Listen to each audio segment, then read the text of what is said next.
Oi, pessoal, eu sou a Duda Gontijo, esse é o Traduzindo Brasília, e hoje a gente vai conversar com o Lucas, que é um dos maiores cientistas políticos do Brasil.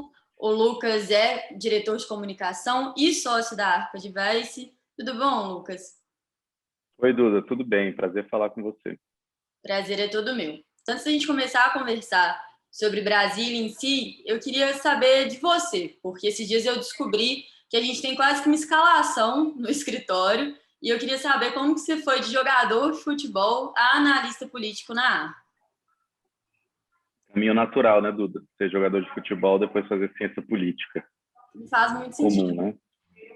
Não, não faz. Bom, eu sempre gostei muito de futebol, jogava bem. Quando eu tinha 14 anos, eu fiz um teste no Inter, em Porto Alegre. Me ofereceram um contrato para jogar na base do Inter. Eu fui. Fiquei 3 anos e pouco jogando na base do Inter. Comecei como juvenil. Joguei vários torneios pelo Inter. A minha equipe lá, eu sou de 86, então meu ano de 86 tinha alguns jogadores que hoje são alguns famosos, por exemplo, Luiz Adriano, que hoje joga no Palmeiras, joguei com ele muito tempo. O Muriel, que hoje é goleiro do Fluminense, era o goleiro do meu time, do meu ano, que é irmão do Alisson, que é o goleiro da seleção, goleiro do Liverpool. E lá eu tive contato com vários outros jogadores, mais velhos, mais novos. Rafael Sobis, que é mais 1 ano e meio mais velho, mas já tinha subido para o profissional. O Pato, que é mais novo, mas subiu muito novo para o profissional também. E eu fiquei 2 anos, 3 anos e pouco lá no Inter. Depois eu fui para Portugal. Joguei 1 ano no Braga, no Sporting Braga, um time da primeira divisão portuguesa. Fiquei em Portugal 1 ano e pouco. Antes disso, entre o Inter e para Portugal, eu passei 5, 6 meses no Gama, que é um time de Brasília, fazendo mais treino para mim, porque ainda faltavam 4, 5 meses para ir para Portugal. Eu precisava de um lugar para treinar, fiquei treinando no Gama, mas acabei jogando. Joguei 2 jogos pelo Campeonato Brasiliense, o Campeonato Candango profissional. Joguei na Copa São Paulo de futebol júnior pelo Gama, mas eu tive vários problemas no joelho, operei meu joelho 4 vezes, e aí fiquei meio cansado das recuperações e tudo, voltei para Brasília e segui o caminho da família de estudar a ciência política, me formei em ciência política e uma coisa levou a outra e hoje eu estou na. Entendi. O que você prefere, jogar bola ou fazer análise? Eu fui jogar bola, mas jogar bola não paga as contas, pelo menos Paga, não para mim. dependendo, é. Para outros pagam, para mim não pagam, não Mas mais. é tão bom assim, né? Sem contar, sem contar que a análise política dá só algumas dores emocionais. Jogar bola dá muita dor física. Então eu prefiro ficar com as dores da política brasileira do que com as dores de não dormir, caminhar todo duro, não conseguir esticar a perna. Justíssimo. Agora vamos passar para uma coisa mais séria, né? Nesse ano de pandemia, nesses 2 anos, a gente atingiu, né? Passamos da marca, na verdade, de 500 mil mortos. A gente tem um bom ritmo de vacinação, mas ainda assim, acho que menos de 20% da população já está completamente vacinada. A gente viu um monte de troca de ministro no Ministério da Saúde, muita confusão em cima da compra das vacinas. Enfim, eu queria saber quais que são as suas expectativas com esse cenário da pandemia, como que fica o governo, né, com o desgaste que aconteceu. Duda, o governo ele tem uma oportunidade, né? Porque até lembro de uma pesquisa recente que teve, que foi antes desse boom de vacinação que a gente teve. O Brasil começou muito lento, agora a gente está num número bom de vacinas por dia, né? Em alguns dias chegando a 3 milhões por dia, porque a estrutura do Brasil de vacinação é muito robusta, né? A gente tem um histórico de vacinação muito robusto, a gente tem uma história de instituições que vacinam muito robustas, né? O Instituto Oswaldo Cruz, né? A Fiocruz, que é mundialmente conhecida, o próprio Butantan. Então, o Brasil é um case global de vacinação. Nós vacinamos mais pessoas por ano do que quase as nações do mundo, porque a gente é uma das poucas nações do mundo com mais de 100 milhões de pessoas, por exemplo, se não for a única que tem um sistema público de saúde. Então, todo ano a gente vacina dezenas e dezenas de milhões de pessoas para gripe, por exemplo. Então, não tem muita diferença entre vacinar alguém para gripe, ou catapora, ou pólio, e vacinar para Covid, né? Uma vacina no braço ali, como qualquer outra vacina. O problema foi que nós demoramos ali a ter esse número razoável de vacinas disponíveis para a população brasileira. Uma vez em estoque, a gente consegue transmitir, jogar essas vacinas para o país de uma maneira rápida. Um outro ponto que favorece é que o Brasil tem uma população que gosta de vacinar, né? A gente tem uma população que não rejeita a vacina. A gente está vendo nos Estados Unidos uma parte relevante, longe de ser a maioria, mas relevante, com questionamentos sobre a eficácia e segurança da vacina, que no Brasil não, que a gente tem mais de 90 e poucos por cento, segundo o Datafolha, de pessoas que querem vacinar. E a gente vê isso nas ruas, né? Até nos exemplos errados, a gente vê a vontade da população de vacinar.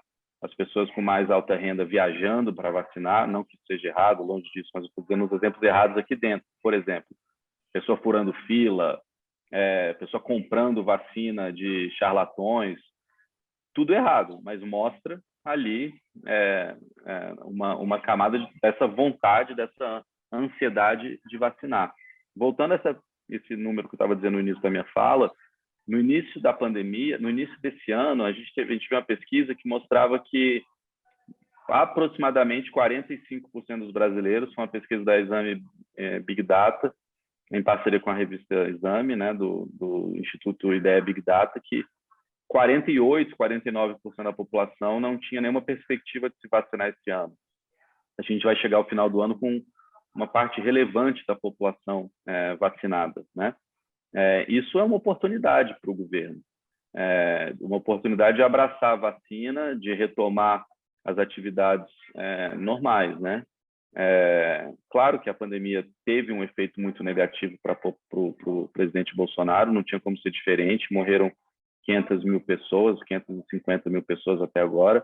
Quando uma pessoa morre, não é só ela que morre, uma comunidade ao redor dela morre um pouquinho também, de pais, de mães, de filhos, de amigos, de colegas de trabalho, e isso tem um efeito negativo para o governo. Agora, a população ela também fica com a última sensação é sempre a que fica na política, né? Se o governo conseguir vacinar e vacinar rápido, como tem sido conseguido vacinar nesse momento, pode abraçar a tese, gerar percepção, a população tem que comprar a ideia também de que foi o governo o grande responsável por uma vacinação em massa, e isso pode dar uma sensação de bem-estar. A sensação de bem-estar, independente de onde ela venha, ela sempre é positiva para o governo, né? A sensação de bem-estar ela vem de emprego, vem de renda, vem de inúmeras variáveis. Esse ano tão difícil como 2020 foi, como 2021 está sendo, a sensação de bem-estar também vem da vacinação, de poder sair na rua, de poder abrir seu negócio. E o brasileiro sempre olha para o governo central como fonte do bem-estar ou culpa o governo central como responsável pelo mal-estar. Se a vacina chegar a todos, a gente chegar em 2022 com todo mundo vacinado, a economia aberta, as pessoas podendo fazer o que quiserem, essa sensação de bem-estar pode, sim, beneficiar o governo. Beleza, não. Ânsia por vacina acho que é uma constante já. Não conheço ninguém que está assim, recusando completamente. Às vezes quer fazer aquela coisa do sommelier de vacina, mas no fundo todo mundo quer tomar uma agulhada, né? Não tem jeito. Lucas, é verdade. Pode falar? Não, é isso. Todo mundo quer vacinar. Eu vacinei semana passada, fiquei muito feliz, uma sensação muito libertadora. E eu fui sem saber qual a vacina que eu ia tomar, tomei a vacina que tinha, foi ótimo. Eu tomo na semana que vem, já estou super ansiosa, acho que não vou nem dormir.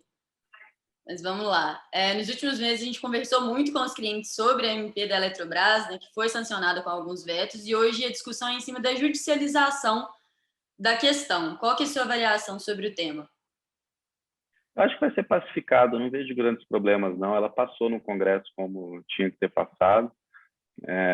O STF não interrompeu a tramitação da MP, existia ali uma discussão se tinha que ser por uma lei ou não, mas a MP vale como uma lei.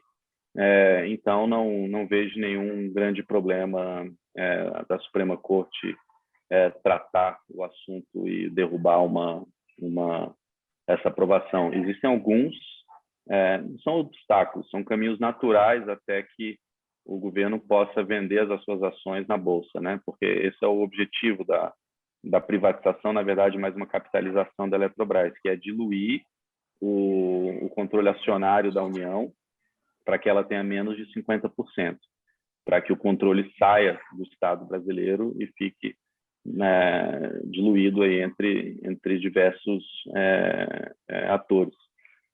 Quais são os próximos passos? O BNDES vai ter que criar uma modelagem ali, ou seja, criar qual vai ser o desenho dessa capitalização. O TCU tem que aprovar. Eu acho que isso tudo vai ser resolvido.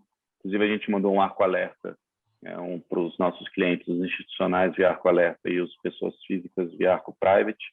Acho que tem uns 3 meses, uma conversa que eu tive com o Diogo Macorde, 2 meses, logo depois da aprovação da MP, dizendo que a modelagem do BNDES deve acabar por volta de setembro, outubro.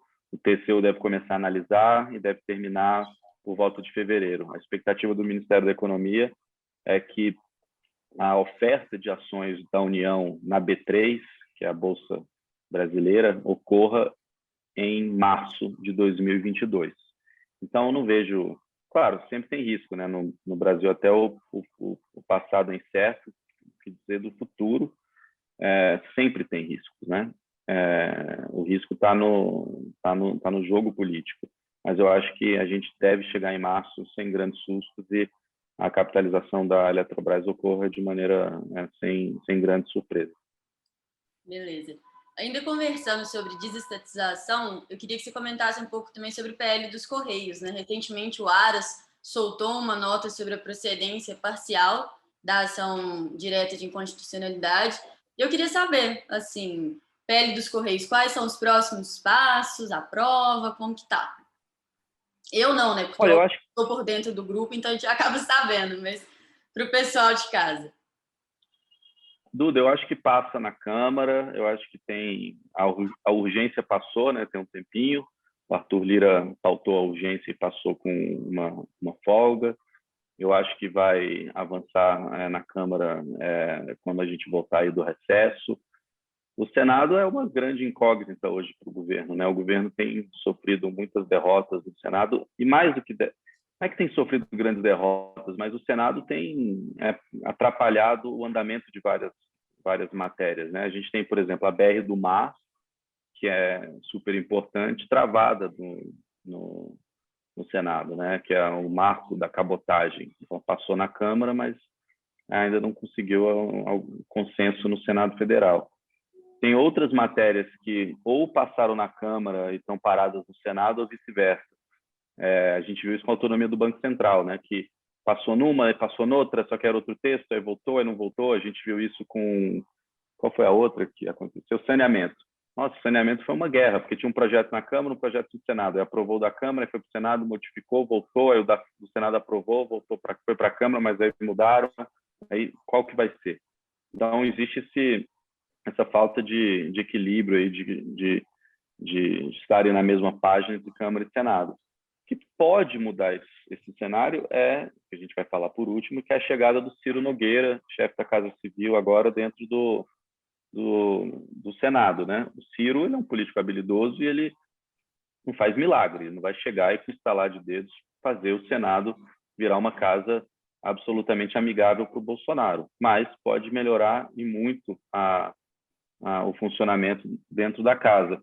Ainda está um pouco opaco para mim, assim, cravar se passa ou não passa, até porque tem uma agenda cheia, mas eu acho que tem chances razoáveis, até porque a aprovação da MP da Eletrobras ela não criou nenhum grande desconforto dentro da sociedade, assim, para aqueles que votaram a favor. Não houve protestos, não teve ninguém da imprensa ou da opinião pública chiando tanto, dizendo assim, isso é muito ruim para o Brasil, e olha que passou com um monte de jabutizinho, né?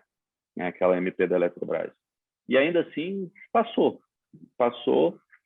A palavra privatização, que já foi um palavrão no Brasil, não é mais, a ponto nunca vou esquecer, 2006, o Geraldo Alckmin, candidato candidato à presidência da República contra o Lula.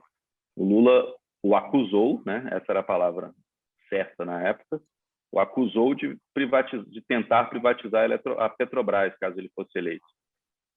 O Alckmin teve que se defender dessa acusação de privatizar uma estatal, a ponto de se vestir ali de roupinha laranja para dizer que iria proteger a Petrobras. E logo o Alckmin, que em 2006, há 10 anos antes, 11 anos antes, vinha aí de um legado do PSDB de algumas privatizações que ocorreram no governo Fernando Henrique, como a Vale do Rio Doce, né? Hoje a Vale, Embratel e outras. Então, não é mais um assunto proibido dentro da política tratar de privatização. Então, eu acho que tem chance, sim, de aprovar. O grande problema é que a gente tem aí só um segundo semestre, mais uns mesezinhos do ano que vem, até entrar numa agenda full eleição, e a agenda é cheia, né? A agenda tem 2 nomeações chaves dentro do Senado, Augusto Aras para continuação, para recondução na PGR, e André Mendonça para a STF. A gente tem marco da cabotagem, ferrovia no Senado Federal, tem a tributária e a administrativa na Câmara, que podem avançar e depois ir para o Senado. Então, tem muita coisa acontecendo. Talvez não dê para aprovar tudo, mas eu acho que o governo tem essa questão dos Correios como prioridade. A última vez que eu falei com o Fábio Faria, deve ter 15 dias, ele estava bem otimista. Ele acha que os votos estão lá. E os votos existem no Senado. Essa é uma questão. As pessoas acham que o Senado é uma terra perdida para as agendas do governo. Não é. Porque várias coisas passaram pelo Senado. A MP da Eletrobras teve que passar pelo Senado. A lei do gás aprovada passou pelo Senado. A autonomia do Banco Central passou pelo Senado. O saneamento passou pelo Senado. Então, muita coisa passou pelo Senado. O governo só tem que reagrupar ali para tentar achar os votos e tentar abaixar um pouco a tensão, que hoje está num nível mais alto, e o Ciro pode ajudar a deixar esse fórum, que é o Senado, numa temperatura mais baixa. Já falando sobre as eleições, puxando o gancho, eu não passo um dia sem responder sobre as eleições de 2022, acho que você também não. E a gente viu nesse primeiro semestre o surgimento de alguns nomes e a desistência de vários outros também. E eu queria saber se é mantida a avaliação de que a gente ainda não tem um favorito para a terceira via, né? A gente está naquele patamar de discutir se existe a possibilidade de uma terceira via. E aí, por fim, agora a gente viu o surgimento do nome do Tarcísio, da Tereza, o Eduardo Leite veio com mais força. E aí, muda alguma coisa? A gente ainda tem que discutir a terceira via ou a gente já pode pensar em algum favorito?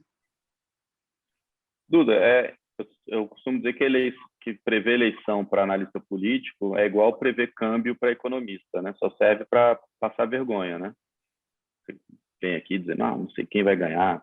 Eu não sei quem vai ganhar. Né? Se eu soubesse, eu ia all-in na bolsa de apostas. Tem lá aquele lugar onde você aposta, não sei o quê. Eu ia fazer uma aposta com alguém, ia ficar tranquilo. Agora, o que eu vejo hoje é que hoje o cenário é de polarização entre Lula e Bolsonaro, porque ambos têm uns 25%, 30% que são muito fiéis a ele, a ambos, mas existe sim espaço para a terceira via, porque pode existir, a política é assim, né? Às vezes mas teria que ser um candidato furacão, um candidato que acontecesse de maneira muito rápida. Parece ser difícil hoje. Eu acho que hoje uma terceira via parece ser complicada. Talvez o candidato que tenha mais viabilidade nisso seria o próprio Eduardo Leite, porque vem de um partido estabelecido, não tem uma rejeição mais baixa que a do Dória, bem avaliado no Rio Grande do Sul, mas ele também tem algumas carências. Ele não é nacionalmente conhecido, falta ele inserção nacional, mas a grande dificuldade para qualquer candidato de terceira via é que o corredor é muito estreito. Você tem ali 100%. e tem 30 de um lado e 30 de outro. Os outros têm que todos irem à mesma direção. Tem que ter um We Are the World completo ali, de mãos dadas ao redor de um candidato. E não parece ser o caso, né? Porque o próprio PSDB também não se entende, tem o Dória querendo ser candidato, tem o Eduardo Leite que quer ser candidato, tem parte do PSDB que fala, não vamos ser candidatos, vamos usar o dinheiro que o partido tem para fortalecer as candidaturas para o Congresso, para candidaturas para assembleias estaduais. Por quê? Porque um partido com deputado, com senador, com tudo isso, ele é o que gera recurso para o partido, né? Quanto maior o número de deputados eleitos, quanto maior o número de cadeiras, maior o seu espaço na televisão, maior o seu acesso ao fundo eleitoral. O PSDB gastou 50 milhões na campanha do Geraldo Alckmin na última eleição, teve um desempenho pífio e perdeu muita cadeira na Câmara dos Deputados. Dinheiro que, na opinião de alguns parlamentares do PSDB, deveria ter sido gasto na eleição de deputados para fortalecer o partido. Ainda mais nesses últimos ciclos eleitorais, que o dinheiro não está tão abundante quanto no passado, né? Lembrando que, depois da Lava Jato, o STF proibiu a doação das empresas, que era um dos principais focos de doação, um dos principais... os recursos vinham muito dessas doações e agora dependem quase exclusivamente do fundo eleitoral, que em números absolutos é gigantescos. 2 bi, como era, ou 4, como se fala, ou 6, como poderia ser, é muito dinheiro. Mas tinha campanha até 5, 6 anos atrás, 10 anos atrás, que gastavam 800 milhões, 1 bi em campanha sozinha, campanha presidencial ali, com doações de múltiplas empresas. Então, e ainda pegava dinheiro do fundo, né? Então era uma festa bizarra. Então hoje ainda tem esse componente. Eu acho que o candidato de terceira via, seja ele quem for, ele vai ter que agir, ele vai ter que ser um candidato, como eu disse, furacão, ocupar o espaço muito rápido. É improvável? Mas longe de ser impossível, porque a política é muito doida. A gente olha aí no Peru, por exemplo, Pedro Castillo estava em sexto, do nada toma posse aí nesses próximos dias. Isso acontece, né? Então, isso aconteceu também em eleições regionais, né? O Zema veio do nada para ganhar a eleição em Minas Gerais, não estava no radar das pesquisas, isso aconteceu também em outros estados. Então, eu não acho que seja impossível, eu só acho que hoje a fotografia do momento mostra uma polarização entre Lula e Bolsonaro, e fazendo olhando para o futuro desse filme, eu acho difícil que o Bolsonaro caia mais do que esses 25% ali de ótimo bom, que é um eleitorado muito firme dele, e o Lula também, tudo indica que não vai perder esse 1/3 de eleitores dele, o que deixa o corredor sempre estreito para a terceira via, seja hoje, seja em outubro de 2022. Isso é engraçado, né, Lucas? Porque acho que todo mundo que estuda ciência política, uma das primeiras coisas que a gente aprende é essa teoria centrípeta, né? Que quem vota num extremo não vota no outro, e aí fica aquela disputa pelos votos do meio, que é esse corredor estreito que a gente está falando, que precisa ser conquistado. Outro ponto interessante também da questão do financiamento das campanhas, a gente não tem essa cultura da doação, né? A gente chegou a comentar nisso no Twitter, eu acho, mas o brasileiro ele não pensa em doar para determinado candidato, enfim, a gente não tem isso no nosso país. E como que vai pensar em doar quando olha uma notícia de que tem 6 bilhões para o fundo? O que ele acha que não precisa, não vou participar da política, né? Nos Estados Unidos, a campanha do Obama, em 2012, eu acho, 2016, eu não sei qual que foi, mais da metade das doações dele foram doações pequenas, de menos de $200. Eu acho que a do Trump não chegou a tanto, porque ele era um candidato que tinha o apoio ali mais claro de algumas corporações, mas eu acho que o Trump também teve um número relevante de pequenas doações, muito relevante de pequenas doações. Então, já está na cultura do americano participar da política. Isso é percebido através das doações, mas isso é percebido por sintomas muito antes de uma doação, que é, por exemplo, a identificação partidária. Nos Estados Unidos você tem um terço, um terço, um terço ali, um terço de republicano, um terço de democrata, um terço de independente. Não é exatamente isso, eu acho que um é 28, o outro é 35, mas fica ali nessa casa dos 20 e pouco a 30 e pouco de independente, republicano, democrata. Enquanto aqui no Brasil você tem 60%, 65% ou mais. Eu acho que a última pesquisa que fizeram de identificação partidária batia 65%, 70% de brasileiros que não se identificam com nenhum partido. Então, como é que vai doar, né, para campanhas, para diretórios, para partidos? Não existe essa cultura porque a nossa cultura é muito personalista e, além disso, o news flow de dinheiro na política passa a impressão de que a última coisa que o mundo político precisa é de um cheque nosso de 10, 15, 50 reais. Verdade. Inclusive, você comentou sobre as campanhas, né, caríssimas para presidenciáveis, e a gente viu também para deputados federais, né, campanhas assim, com valores absurdos, que chegam a chocar a população. Continuando, vamos voltar um pouco para as reformas, a gente já falou bastante de eleição. Acho que o primeiro que a gente tem que comentar é a tributária. A gente viu a chegada da primeira fase, a chegada da segunda fase, o abandono daquele texto que era mais amplo. E a gente, inclusive, já conversou em algumas lives sobre a repercussão do texto, né, no mercado, na população em geral. Enfim, eu queria saber se você percebeu alguma mudança após o relatório do Celso Sabino, né, o substitutivo do Celso Sabino. Mudou, com certeza. A primeira proposta que veio do Ministério da Economia foi mal recebida pelo mercado, foi mal recebida pelos empresários. Isso se traduziu também no Congresso Nacional. Acharam a proposta cara, acharam a proposta confusa, mal embalada, e aí o Sabino tentou ali fazer um substitutivo que agradasse um pouco a todos. Eu ainda acho que o substitutivo dele não está pronto a ponto de ser votado e aprovado. E esse era o nosso call até antes do recesso. Teve um momento ali de uns 2, 3 dias antes do recesso que o Arthur Lira falou: vamos tentar votar antes do recesso, na quarta-feira. A gente disse: bom, não vai ser votado antes do recesso, porque não tinha... A gente falava com os líderes e os líderes não se mostravam satisfeitos com o texto, então não tinha condição de votar. Ou seja, se não tinha condição de votar aquele texto em julho, provavelmente não vai ter condição de votar esse mesmo texto agora em agosto, quando voltar a atividade parlamentar. Significa que não tem chance de votar ponto? Não.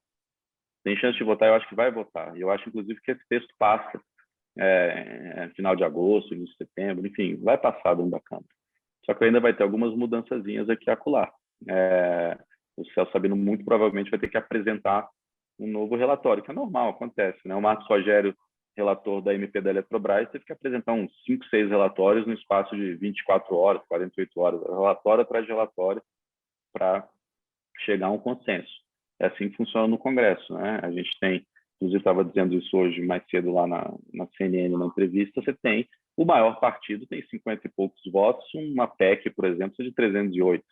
Então, é tudo na base da negociação. Você não consegue chegar em 2, 3 grupos ali, fechar um texto e passar. Você precisa conversar com boa parte do Congresso, boa parte dos líderes, e aí um texto que mexe com empresa, com dinheiro, com lucro de dividendo, com imposto de renda de pessoa física, com imposto de renda de pessoa jurídica, isso acaba sendo um assunto muito sensível e vai precisar, eu acho que de mais um texto ou dois, enfim, ou mais, para chegar num texto ideal. Mas o Celso Sabino, ele conversa muito com os líderes e ele tem uma sensibilidade e entende do assunto, né? Ex-receita. Então, ele vai conseguir chegar a um texto rápido ali, e eu acho que isso consegue ser aprovado em agosto, ou, enfim, início de setembro. Verdade. Foi numa sexta-feira, né, de manhã, que entregaram essa segunda fase da proposta.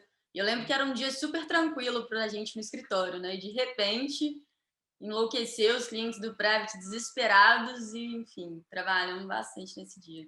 Inclusive, pode deixar o QR Code, né? Acho que no canto superior direito aqui, que vale a pena. Se quiser falar do Private, acho que você já está mais acostumado do que eu a fazer essa propaganda no YouTube. o Merchan, olha, o Private ele é um serviço novo da Arco de análise política para pessoa física.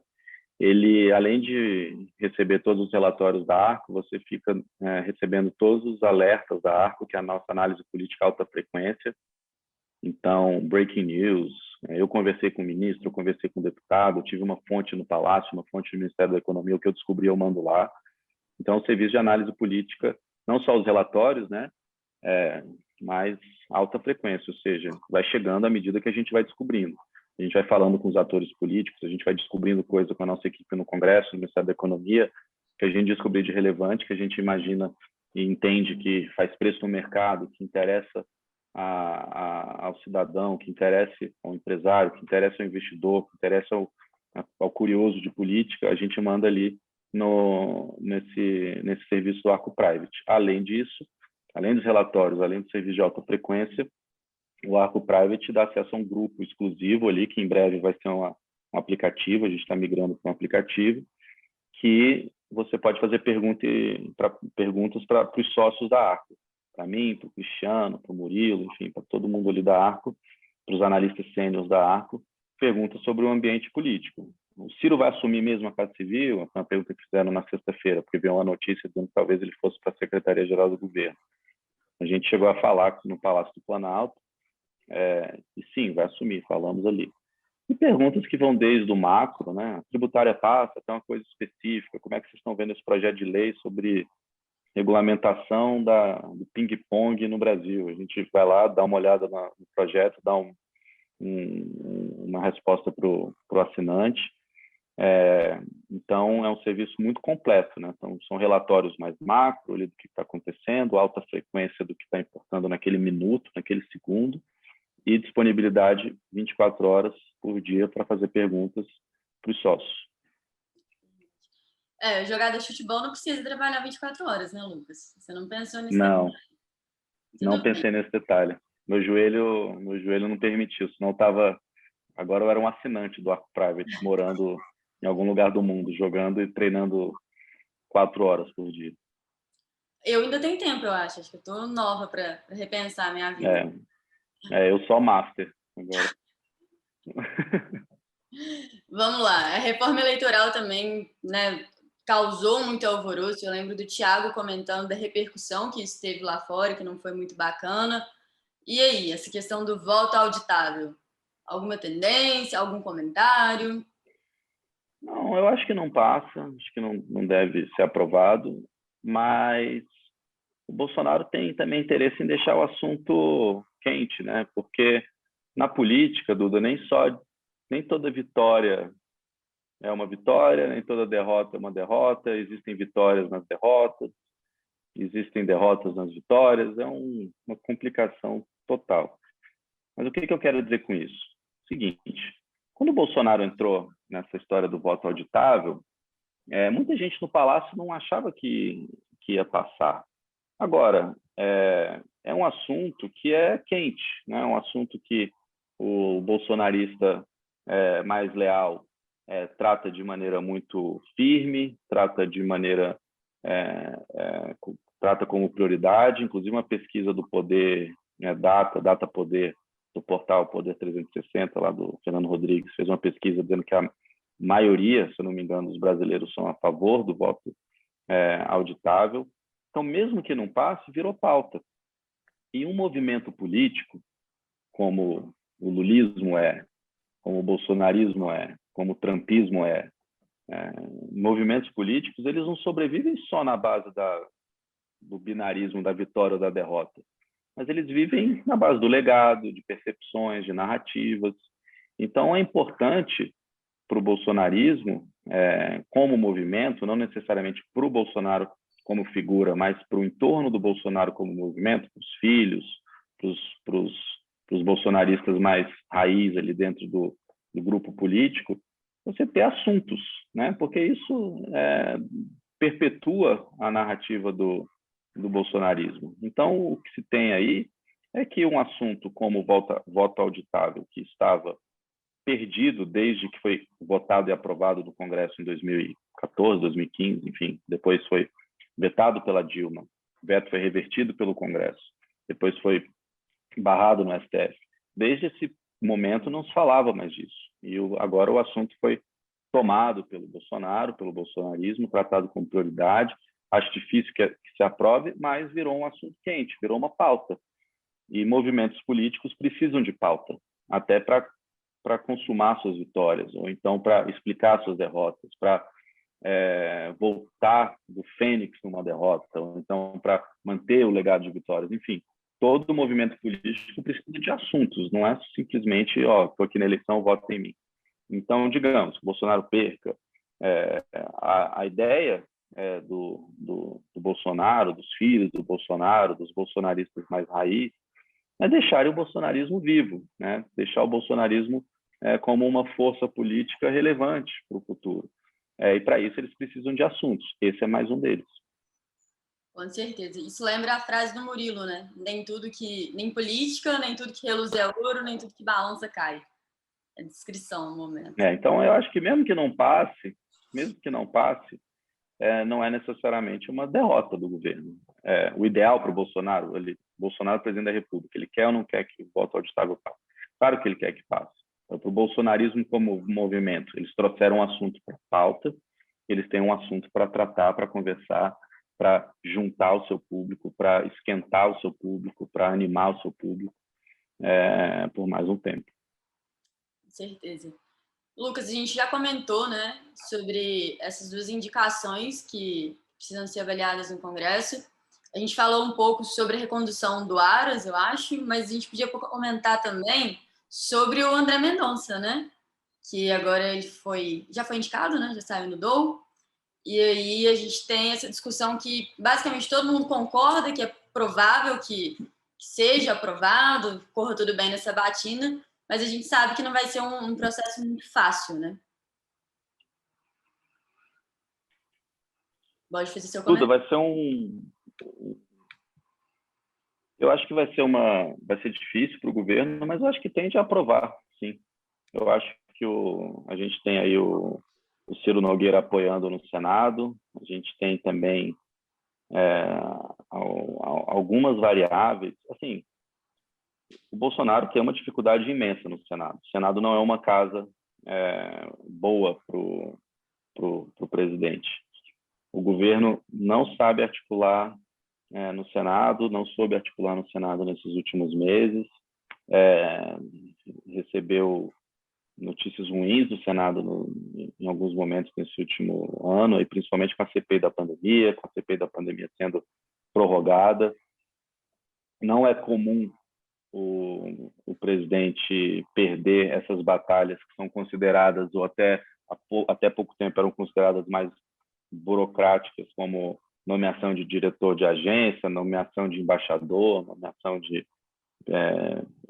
ministro do STF. Isso normalmente era aceito como uma decisão do presidente e avançava, né? Foram poucas vezes que a gente teve essa afronta, né, do Senado perante o presidente da República. Aconteceu com a Dilma uma vez, ali com o embaixador, o Guilherme Patriota, que era irmão do Antônio Patriota, que na época era chanceler da Dilma.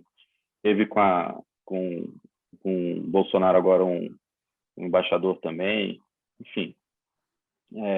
Mas eu acho que passa principalmente pela entrada do Ciro, que vai tratar isso como prioridade, até porque é uma derrota muito simbólica se perder uma nomeação de STF dentro do Senado, e também porque o André tem ali uma simpatia de membros do STF, principalmente do Dias Toffoli, que pode fazer um meio de campo ali para convencer alguns senadores, ou pelo menos não deixar o nome dele tão em fogo alto ali no Senado. Então, eu acho que ambos tendem a avançar, sim. Com dificuldade, mas passa. Aproveitando que você já comentou várias vezes sobre o Ciro, para a gente fechar, fala um pouco sobre essa reforma ministerial. Olha, o Bolsonaro ele traz o Ciro, vai ser o primeiro senador ministro, né?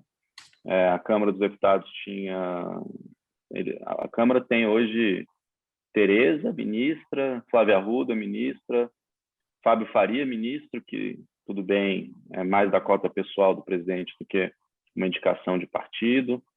Não sei se tem algum outro enfim. Mas só esse já mostra ali que tem ali uma presença da Câmara dentro do governo, além do Arthur Lira, que é mais alinhado ao presidente do que o Rodrigo Pacheco.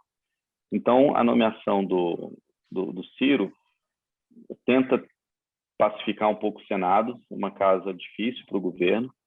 A nomeação do Ciro também pode ajudar em um maior equilíbrio entre Câmara e Senado. Como eu tinha dito no início da nossa conversa, tem muita coisa na Câmara que não aprovou, que passou na Câmara e não passou no Senado e vice-versa. Muitos assuntos que estão parados em uma das casas depois de ser aprovada pela outra, como licenciamento ambiental, cabotagem, venda de terra para estrangeiro, entre outros, marco das ferrovias.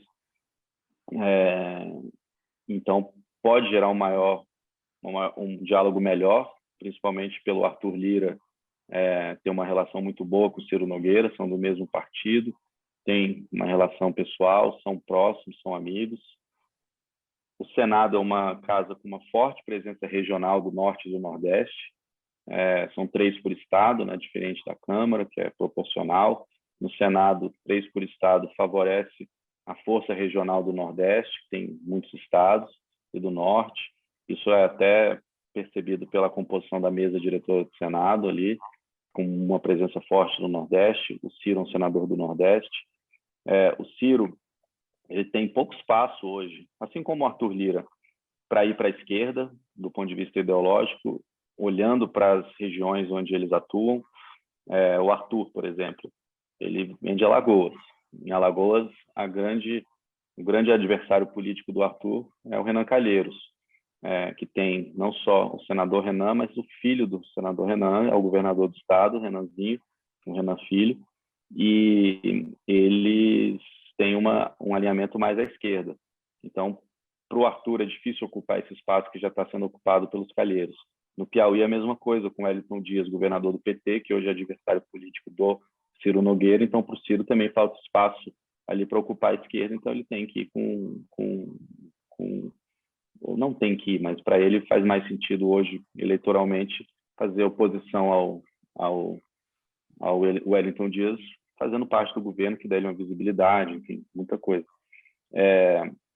Então, em geral, e por último, a gente tem pela primeira vez um ministro palaciano que é um político próximo ao presidente, né? Porque a Flávia é uma ministra palaciana, sim. Ela é próxima ao presidente? Não. Ela foi uma escolha do Arthur Lira, junto com o Marcelo Ramos. Não foi o presidente falando, eu preciso de uma Segov, de uma secretária de governo, eu quero a Flávia Arruda. Uma construção política gerou a Flávia Arruda.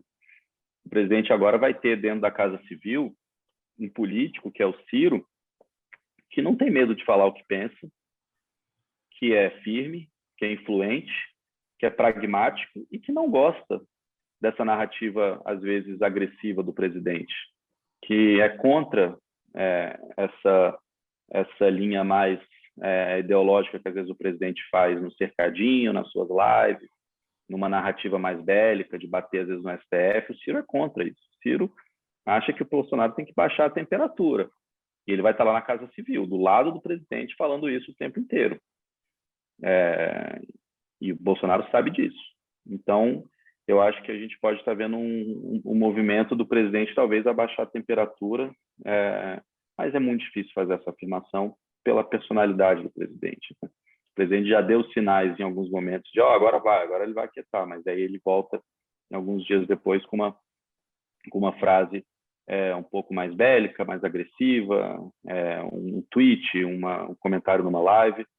Mas são muitos fatores novos aí dentro dessa construção. O senador dentro do Palácio, no momento que o Senado está que tem uma área difícil para o governo, um ministro do PP com bom acesso junto ao Arthur Lira, um senador não só no Palácio, mas com uma cabeça pragmática, um senador do Nordeste. Então, são muitas variáveis que tendem a aumentar, acima de tudo, o trânsito do governo no Senado. O Ciro é um senador transversal, ele não é um senador de uma linha reta, que só fala com gente do PP, ou só fala com gente do Centrão. Não, o Ciro fala com gente da esquerda, da direita, do centro, de todos os lugares. Ele é presidente de partido, ele é presidente do partido talvez mais transversal, que é o PP. Lembrando que o Ciro apoiou o Lula em 2018 como candidato ao Senado pelo Piauí, e a Ana Amélia, que era do mesmo partido, foi vice do Geraldo Alckmin. Ou seja, ele entende essas nuances da política. Então, eu acho que de certa forma, aumenta o poder de fogo do governo no Senado e também traz o PP para perto, que é o partido que deve chefiar aí essa aliança da reeleição do Bolsonaro em 2022. Tranquilo. Lucas, acho que tá bom por hoje, né? Acho que a conclusão é a do seu pai de sempre, que o Brasil não é fácil. Muito obrigada. E é isso. Obrigado, Duda. Por hoje é só. É um prazer. Prazer foi Obrigado, meu, gente. Lucas. Tchau, tchau.